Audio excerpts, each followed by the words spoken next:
सबसे पहले तो आप सभी को हमारी तरफ से गणतंत्र दिवस की ढेर सारी शुभकामनाएं। और मैंने सोचा कि गणतंत्र दिवस की वीडियो बनाकर शुभकामनाएं देने से बेहतर होगा कि हम आप सभी मित्रों के साथ इस तिथि के महत्व के बारे में चर्चा कर लें कि यानी कि हम 26 जनवरी क्यों मनाते हैं। और आपके मन में भी कई प्रकार के प्रश्न होते हैं कि ये गणतंत्र होने का मतलब क्या होता है, यानी कि मीनिंग ऑफ बीइंग रिपब्लिक। और बात करें तो ये संप्रभु राज्य क्या होता है, जिसे आप सोवरेन स्टेट बोलते हैं। और आपके पास और भी कई प्रकार के डाउट होंगे, कॉलोनी, डोमिनियन, संप्रभु राज्य। तो हमें लगता है कि अगर आप इस सेशन के अंत तक रुकेंगे तो आपके पास जितने भी दीर्घ या लघु शंका होंगे वो सब खत्म हो जाएंगे। और एक बार मैं फिर से आप सभी को गणतंत्र दिवस की ढेर सारी शुभकामनाएं दे दूं, क्योंकि आप में से बहुत सारे लोग ये वीडियो अब स्किप कर निकल जाएंगे। तो उन्हें साथियों एक बार फिर से शुभकामना प्रेषित करके हम सेशन की शुरुआत करते हैं। और सबसे पहले साथियों यहाँ पे 3 तिथियों का जिक्र है: 15 अगस्त 1947, 26 नवंबर 1949, 26 जनवरी 1950। ठीक है, अब आइए साथियों हम समझते हैं कि इन सभी जो तिथि है इसका क्या इम्पोर्टेंस है। और हमें लगता है कि आपको भी इसके बारे में थोड़ी थोड़ी तो बातें ज़रूर पता है कि 15 अगस्त 1947 को हम स्वतंत्रता दिवस या इसे ही कई बार स्वाधीनता दिवस के रूप में मनाते हैं, इसे स्वाधीनता दिवस कहा जाता है। बात करें 26 नवंबर 1949, तो इस दिन साथियों हम संविधान दिवस के रूप में मनाते हैं। और आप सभी को पता है कि हमारा संविधान स्थिति तक बनकर तैयार था, लेकिन सिर्फ कुछ भाग ही लागू हो पाए। पूर्ण रूपेण संविधान हमारी 26 जनवरी 1950 को ही लागू होगी। 26 जनवरी 1950 को साथियों हम गणतंत्र दिवस के रूप में मनाते हैं, जिसे आप अंग्रेजी में रिपब्लिक डे कहते हैं, और आपने भी सेलिब्रेट किया। ठीक है, चलिए साथियों अब हम बढ़ते हैं आगे और धीरे धीरे हम ये जानेंगे कि ये उपनिवेश, संरक्षित राज्य, डोमिनियन और संप्रभु राज्य में क्या अंतर है। और साथियों मैं आपको बता दूं कि ये भी हम जानेंगे कि आखिर 26 जनवरी 1950 को क्या ज़रूरत थी कि हम लोगों ने अपने संविधान को लागू किया, जबकि हमारी संविधान 26 नवंबर 1949 तक ही पूर्ण रूप में तैयार थी। तो समझेंगे साथियों, वो सेशन के अंत तक वो बातें अब जान जाएंगे। लेकिन सबसे पहले आपको मैं ये बताने की कोशिश करूंगा कि उपनिवेश, संरक्षित राज्य, डोमिनियन और संप्रभु राज्य में क्या अंतर होता है।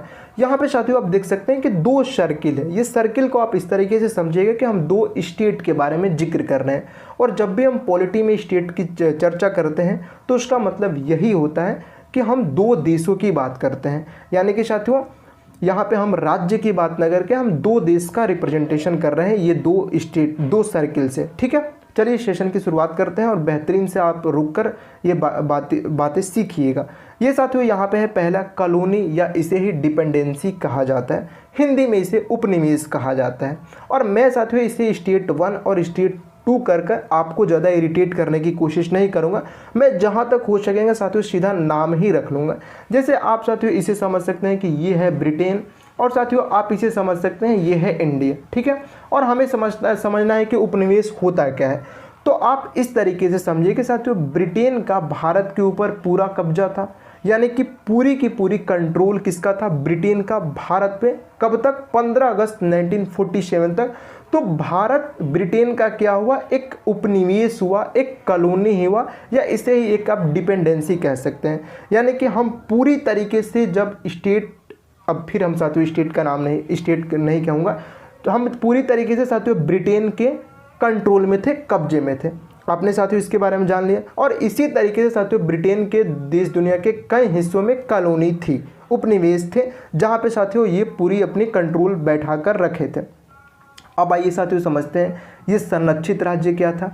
ठीक है, और मैंने साथियों आपको बता रहा हूँ कि 15 अगस्त 1947 तक भारत एक उपनिवेश राज्य था। अब उसके बाद साथियों भारत की स्थिति क्या थी, हम साथियों आगे आने वाले समय में चर्चा करेंगे।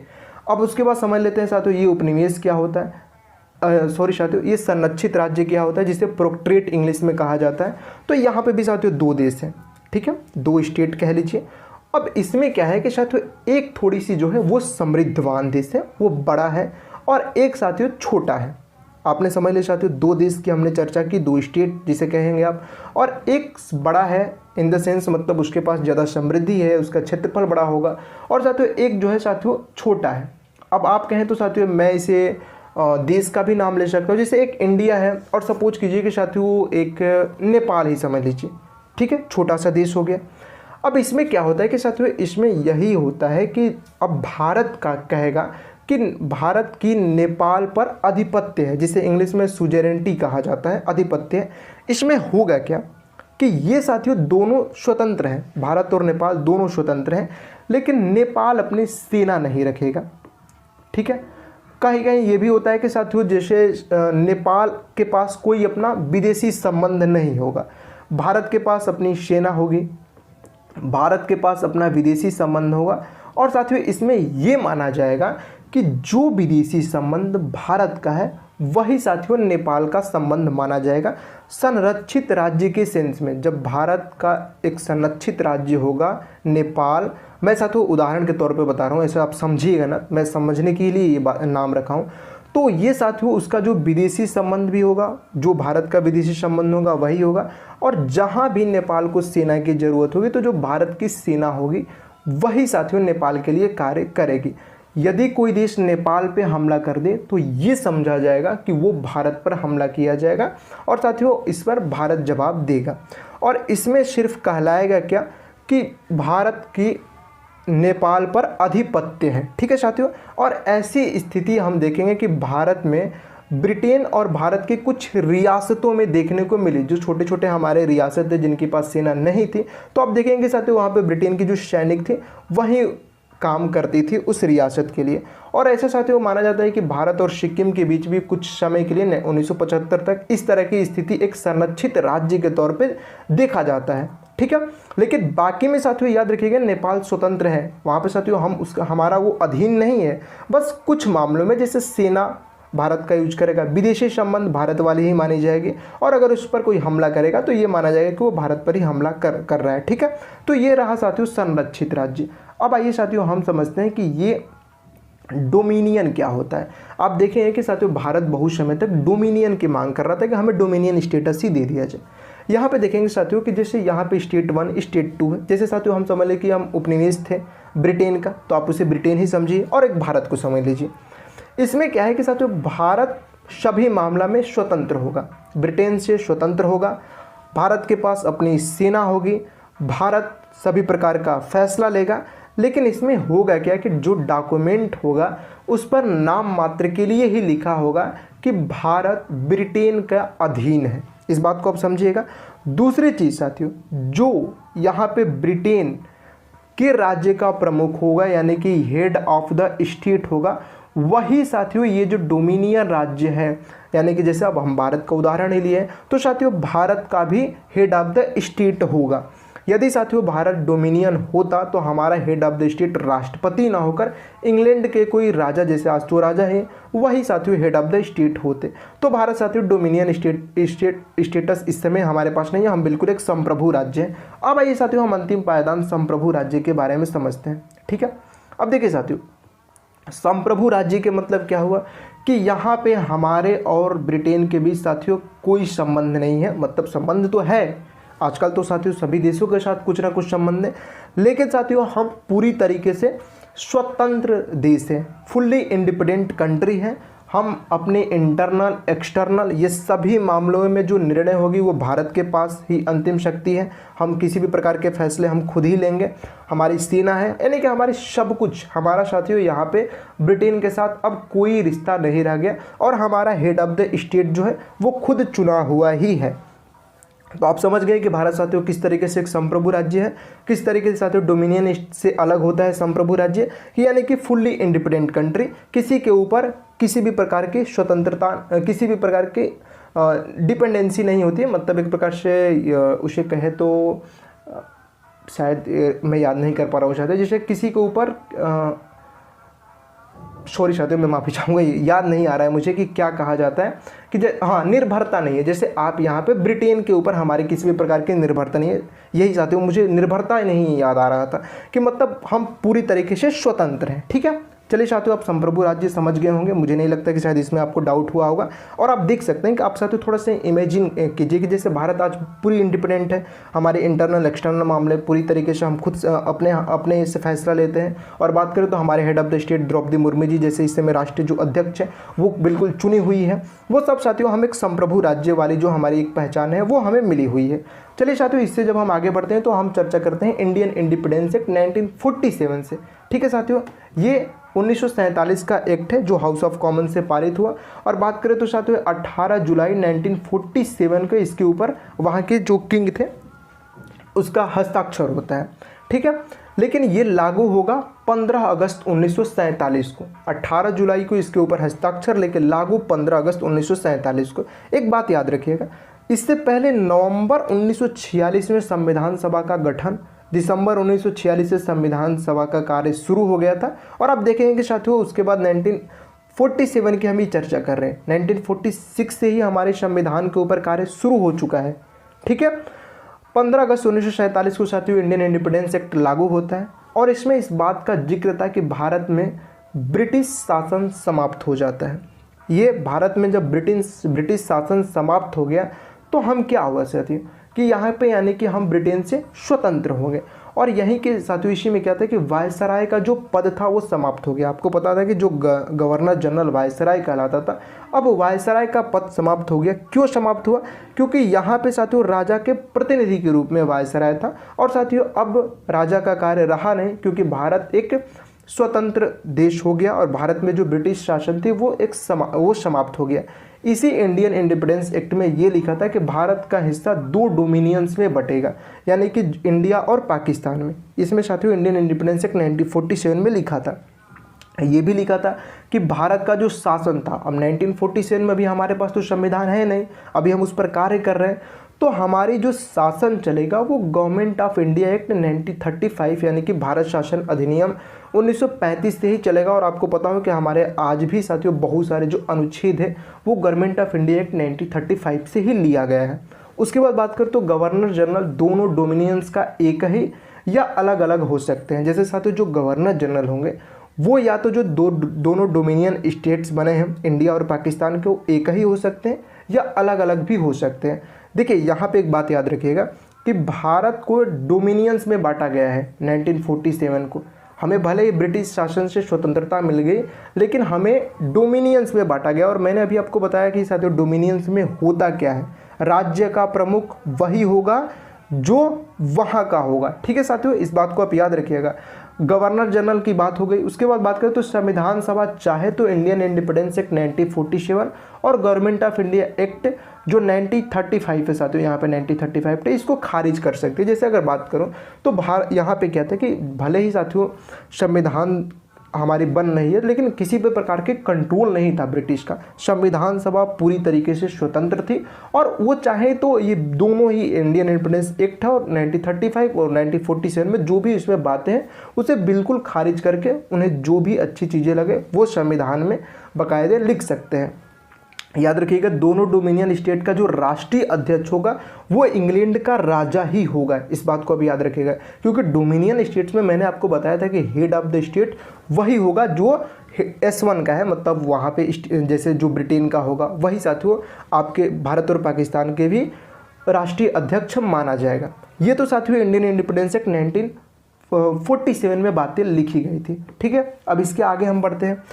अब यहाँ पे आप देखेंगे साथियों ये हमें एक डोमिनियन स्टेटस का दर्जा मिल गया, उपनिवेश से भारत डोमिनियन में प्रवेश कर चुका है। अब आता है साथियों 26 नवंबर 1949 की तिथि, जब हम लोगों ने नवंबर 1946 में संविधान सभा चुनी जाती है, दिसंबर 1946 में कार्य शुरू करती है और 26 नवंबर 1949 तक ये संविधान सभा संविधान बिल्कुल बना लेती है, ठीक है।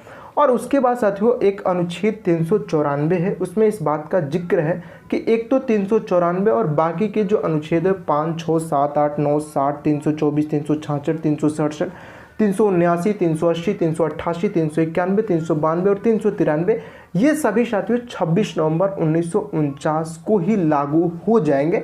जिस वजह से साथियों कुछ जो है नागरिकता संबंधी है, कुछ चुनाव संबंधी है, कुछ साथियों अस्थायी और अस्थायी विशेष वाली चीज़ें हैं वो 26 नवंबर 1949 को लागू हो गई। यानी कि हमारा जो संविधान है ये इस दिन तक बन के तैयार है, लेकिन साथियों इस दिन माना जाता है कि 15 या 16 ही अनुच्छेद अगर आप इसे काउंटिंग करेंगे तो इतने ही लागू होंगे। लेकिन अनुच्छेद 394 में ही इस बात का जिक्र है कि जो शेष प्रावधान है संविधान का, जो शेष प्रावधान है वो 26 जनवरी 1950 को लागू होंगे। पूर्ण रूपेण संविधान यानी कि डेट ऑफ कमेंसमेंट जो होगा वो 26 जनवरी 1950 को ही लागू होंगे। ये बात आर्टिकल 394 में लिखी गई है। ठीक है साथियों।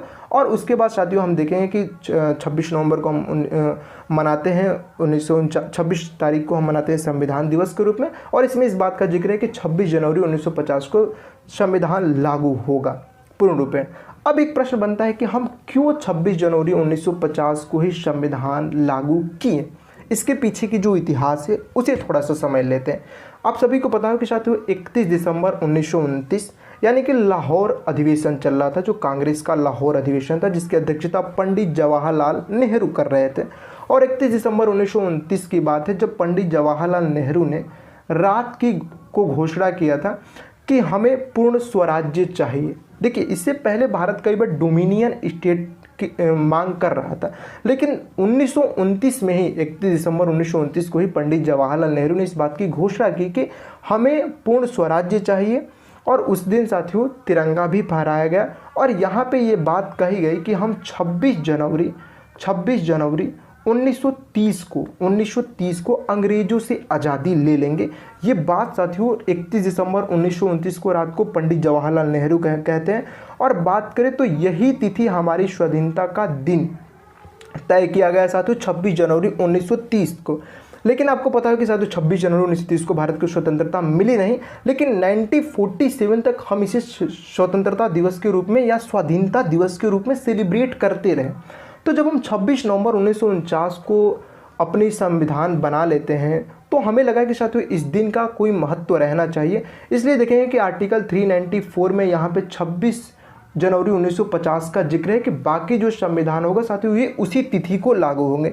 तो आपको पता चलेगा कि साथियों क्यों लागू हुआ, क्योंकि साथियों हम लोग चाहते थे कि ये जो तिथि है 26 जनवरी 1930 से जो हम सेलिब्रेट करते आ रहे हैं 1947 तक, उस तिथि का महत्व रहे। इसलिए साथियों 26 जनवरी 1950 को भारतीय का पूर्ण रूपेण संविधान लागू होता है। और उसके बाद हम साथियों इसे ही एक रिपब्लिक डे के रूप में मनाते हैं। लेकिन साथियों मैं आपको यही नहीं छोड़ूंगा कि सिर्फ हाँ रिपब्लिक डे, अभी तो बताना है कि रिपब्लिक डे क्यों, रिपब्लिक का मतलब क्या होता है, उसके ऊपर भी हम साथियों बात करेंगे।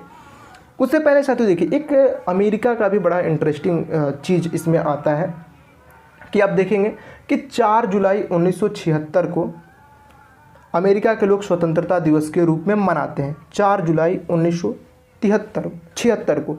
ठीक है, ये अपने आप को उस दिन स्वतंत्रता या स्वाधीनता दिवस के रूप में ये भी सेलिब्रेट करते हैं, क्योंकि ये भी तो कॉलोनी ही थी, इंग्लैंड की ये भी कॉलोनी थी। लेकिन ये 4 जुलाई 1976 को देखेंगे स्वाधीनता दिवस के रूप में घोषित करते थे। जैसे भारत 1929 में ही 26 जनवरी 1930 को ये सेलिब्रेट ये मान लेता है कि हम उस दिन अंग्रेजों से आज़ाद हो जाएंगे, और हम लोग उसे स्वाधीनता दिवस के रूप में मनाना शुरू कर दिए। लेकिन अब देखेंगे साथियों सितंबर 1783 की बात है, पेरिस समझौता होता है, जहाँ पे फ्रांस की उपस्थिति में इंग्लैंड और यूएसए के बीच हस्ताक्षर हुआ, और असली स्वतंत्र देश के रूप में उस दिन इसे मान्यता मिली 1983 में। और देखेंगे संविधान जो है अमेरिका का वो सितंबर 1987 में लागू हुआ। तो अगर भारत को भी आप देखेंगे साथियों कि एक तो हम लोग क्या हुआ कि साथियों हम 26 जनवरी 1930 में ही कह देते हैं कि हम अंग्रेजों से स्वाधीनता ले लेंगे, लेकिन साथियों हमें मिली कब, हमें स्वाधीनता मिलती है 15 अगस्त 1947 को। हमारा संविधान लागू होता है 26 नवंबर 1949 को आंशिक रूप से। पूर्ण रूपेण संविधान जो लागू होगा वो 26 जनवरी 1950 को लागू होगा। तो उसी तरीके से साथियों अगर देखेंगे तो साथियों भारत में भी सेम प्रोसेस वही चला है।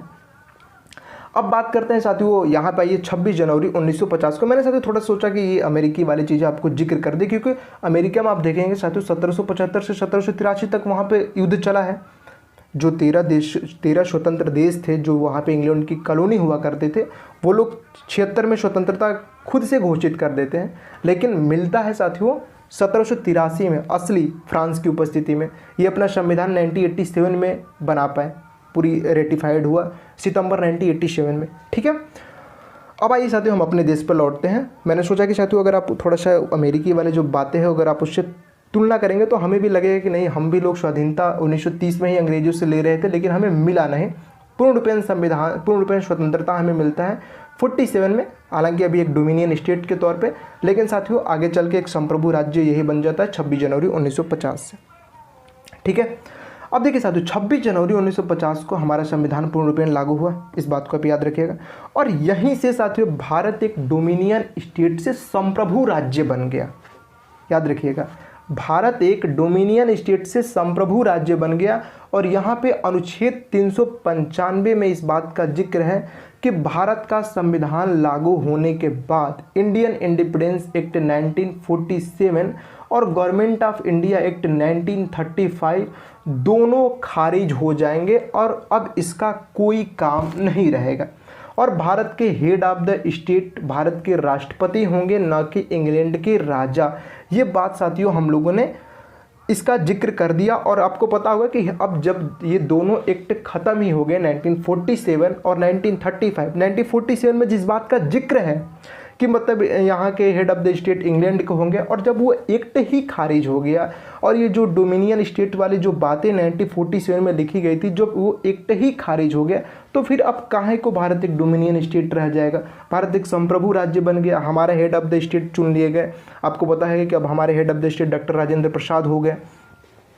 और उससे पहले ही साथियों, हालांकि 25 जनवरी 1950 तक ही हमारे एक गवर्नर जनरल के तौर पर चक्रवर्ती राजगोपालचारी थे। उसके बाद 26 जनवरी 1950 से देखेंगे तो हेड ऑफ द स्टेट जो है वो डॉक्टर राजेंद्र प्रसाद ने अंतरिम राष्ट्रपति के रूप में, क्योंकि 2 साल तक ही रहे, 1952 में फिर से चुनाव हुआ और बाद में आगे जो 1962 तक चलते हैं, ये शायद वह जहाँ तक सही हो पा। यहाँ पे साथियों एक बात और भी याद रखिएगा कि हेड ऑफ द स्टेट जो देखेंगे हम भारत में, तो आप देखें कि मैंने साथियों आपके साथ एक बात मिस कर गया था कि जो गवर्नर जनरल थे ये कैबिनेट की ही सलाह पर इंग्लैंड के सम्राट इसकी नियुक्ति करते थे, गवर्नर जनरल, क्योंकि ये पद हमारे साथ अभी तक आता चलेगा। यहाँ अब जाके जब 26 जनवरी 1950 को डॉक्टर राजेंद्र प्रसाद चुन लिए जाते हैं, उससे पहले भी भारत कई बार प्रश्न पूछता है कि भारतीय गवर्नर जनरल कौन था। तो यहाँ पे देखेंगे साथियों 14 अगस्त 1947 तक लॉर्ड मैकाले हैं, उस समय ये वायसराय गवर्नर जनरल दोनों थे। लेकिन जैसे ही भारत 15 अगस्त 1947 को स्वतंत्र हो जाता है तो ये 21/6/1948 तक लॉर्ड मैकाले भारत के गवर्नर जनरल बन के रहे हैं। लेकिन याद रखिएगा 15 अगस्त 1947 से 21/6/1948 तक ये हम लोगों की मर्जी से थे, यानी कि भारत की कैबिनेट ने इन्हें चुना था और इंग्लैंड के जो राजा थे उन्होंने इसको नियुक्त किया था। 21/6/1948 से 25/1/2050 तक बात करें तो ये हम लोगों ने चक्रवर्ती राजगोपालचारी को चुना था और इन्हें भारत सरकार के ही सलाह पर किंग जॉर्ज ने इनकी नियुक्ति की थी। उसके बाद साथियों हम लोगों ने राष्ट्रपति डॉक्टर राजेंद्र प्रसाद को चुन लिया और उसके बाद ये हमारे आगे चलकर हेड ऑफ द स्टेट की भूमिका निभाते हैं डॉक्टर राजेंद्र प्रसाद। मैंने साथियों सोचा कि इस बात को जरूर बताएं, थोड़ा सा मिसिंग था मुझे। इंडियन इंडिपेंडेंस एक्ट 1947 में ही इस बात का जिक्र करना चाहिए। गवर्नर जनरल जो थे ये कैबिनेट की सलाह पर इंग्लैंड के राजा नियुक्त करते थे, हालांकि चुनते हम ही लोग थे, नियुक्ति का कार्य इंग्लैंड के राजा करते थे। ठीक है, अब आइए साथियों एक बात मैं बताता हूँ रिपब्लिक होने के कुछ कैरेक्टरिस्टिक कि मतलब ये रिपब्लिक होता क्या है। कभी कभी हमें भी लगता है कि आखिर ये रिपब्लिक का मतलब होता क्या है। तो सबसे पहले तो साथियों ये लैटिन भाषा का रिपब्लिका शब्द से बना है, जिसका अर्थ होता है रिलेटेड विद द पब्लिक, यानी कि लोगों से संबंधित।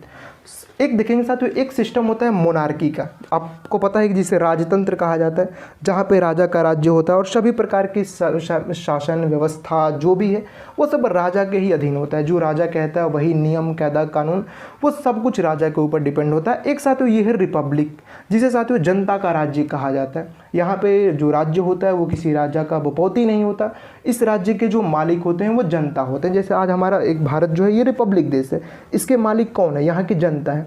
यहाँ के जो हेड ऑफ द स्टेट है, जैसे साथियों हमारे यहाँ राष्ट्रपति हैं, तो उन्हें चुना जाता है, ये वंशानुगत नहीं होते। जैसे आज भी देखिए इंग्लैंड में क्या है, इंग्लैंड की जो है साथियों वो इंग्लैंड की महारानी की मृत्यु के बाद उनके बेटे किंग जो हैं वो साथियों किंग चार्ल्स शायद उनका नाम है, वो वहाँ के हेड ऑफ द स्टेट चुन लिए गए। तो हमारे यहाँ हेड ऑफ द स्टेट जो है ये वंशानुगत न होकर चुने जाते हैं। और यहाँ पर क्या है कि यहाँ पर किसी के लिए विशेष अधिकार नहीं होता है। जो रिपब्लिक देश है साथियों वहाँ पे किसी के लिए विशेष अधिकार नहीं होता है, यानी कि मतलब कि जनता के अधिकार से किसी का भी अधिकार ज़्यादा नहीं होता, सबका अधिकार समान ही होता है। इसी को साथियों अंग्रेजी में कहा जाता है नो प्रिविलेज क्लास। जैसे क्या है कि अब आज भी अगर इंग्लैंड में देखें तो वहाँ जो हाउस ऑफ लॉर्ड्स है कई जो लॉट्स होते हैं वहाँ पे वंशानुगत लॉट्स ही है, जैसे वो पैदा हुए तो मतलब उनका एक बात फिक्स है कि वो लॉट्स बनेंगे हैं। तो भारत में इस तरह की कोई भी प्रिविलेज क्लास नहीं है। आप देख भी रहे हैं यहाँ पे, आप देखेंगे कहाँ कहीं सिंधिया परिवार या जो राजघराने थे या कोई भी घराने, ऐसा थोड़ी है कि उसके जो पाँच सिंधिया परिवार के लोग सांसद बनेंगे, ऐसी कोई बात नहीं है साथियों। हाँ, कुछ हद तक साथियों इसके अपवाद में, जैसे कई बार इसकी जिक्र होती है कि जो राज्यसभा में 12 लोग चुने जाते हैं तो वो इस श्रेणी में नहीं आते। क्यों नहीं आते हैं? क्योंकि उनके लिए भी साथियों एक योग्यता फिक्स की गई है कि मतलब जो हमारे कला साहित्य विज्ञान इससे होगा, उन्हीं में से ये भी नहीं है कि साथियों हम सभी लोगों को चुन लेते हैं, जिसमें साथियों कुछ लोगों को राज्यसभा में चुनकर भेजा जाता है, आप देखे होंगे। तो यहाँ पे कोई नो प्रिविलेज क्लास है। दूसरा चीज़ साथियों, जितने भी पब्लिक ऑफिसेज है यहाँ पे जो भी हैं वो सभी के लिए एक प्रतियोगिता के माध्यम से या जो भी क्राइटेरिया है उससे चुन कर आते हैं। कहीं ऐसा नहीं है कि मतलब किसी को आप उठाएं और वहाँ पे बैठा दिए, तो सभी के लिए वो बाकायदे एक प्रतियोगी परीक्षा या जो भी उसके लिए क्राइटेरिया रखी गई है वो उस तरीके से चुन कर आते हैं। जैसे जितने भी सरकारी कार्यालय हैं, जो पद हैं, चाहे किसी भी प्रकार का पद हो, चाहे वो पंचायत का हो या कोई आपका डिस्ट्रिक्ट मजिस्ट्रेट का हो या प्रधानमंत्री का हो या सीएम का, तो वहाँ पे ये प्रत्येक नागरिक के लिए तो पहले खुले हैं। और दूसरा चीज़ आते हैं वहाँ पे सभी लोग चुन कर आते हैं। दूसरी चीज़ आते हैं, एक तो यहाँ पे जो संप्रभुता होती है वो देश की संप्रभुता जो जनता के हाथ में होती है बिल्कुल ही। तो ये साथियों कुछ रिपब्लिक होने के कैरेक्टरिस्टिक्स है। और हालांकि साथियों मैंने इस बात को काफ़ी कम शब्दों में बताया, और अगर बात करें तो साथियों काफ़ी डिटेल्स चर्चा है, बहुत विस्तार में चर्चा है। तो मैंने साथियों कुछ जो पॉइंट थे वही बताया कि जैसे हेड ऑफ द स्टेट, एक तो वंशानुगत ना होकर वहाँ पे चुना जाता है, वहाँ पे किसी के लिए नो प्रिविलेज क्लास होता है, सभी प्रकार के कार्यालय में जो पद हैं वो सभी नागरिकों के लिए खुली होती है, और यहाँ पे एक पॉपुलर सॉवरेंटी होती है, संप्रभुता जनता के हाथ में होती है। तो उम्मीद है साथियों आपको ये रिपब्लिक, ये सारी बातें समझ में आई होगी, और मैंने जहाँ तक साथियों लगा कुछ बेहतरीन बातें हो सकी तो मैंने इसमें ज़रूर ऐड करने की कोशिश की। इस पर आपका क्या विचार हो? अगर साथियों इसमें किसी भी प्रकार की मुझसे मिस्टेक हुआ हो तो शायद आप बेहिचक हमें कमेंट बॉक्स में बताइएगा, मैं और आप उसे मिलकर साथियों समाधान करने की कोशिश करूँगा। अगर आपको लगे कि साथियों इन भाई का जो मोटिवेशन है वो थोड़ा सा बढ़ाना चाहिए, चैनल को सब्सक्राइब शेयर लाइक कमेंट करके तो ज़रूर कीजिएगा। ठीक है, मिलेंगे साथियों नेक्स्ट वीडियो में। मुझे नहीं लगता कि साथियों मैंने किसी भी प्रकार की चीज़ें छोड़ी है। अगर इसके इतर भी, हाँ, हालांकि मैं नहीं कह रहा हूँ साथियों ये पूरी कंप्लीट ही हो गया, हालांकि बहुत लंबी डेफिनेशन है, बहुत सारी चीज़ें हैं, लेकिन जितने भी एक कम रिसोर्सेज में जो महत्वपूर्ण बातें हैं वो बताने की हमने कोशिश की। और बस साथियों आज के लिए सिर्फ इतना ही, मिलेंगे किसी नेक्स्ट वीडियो में। जय हिंद।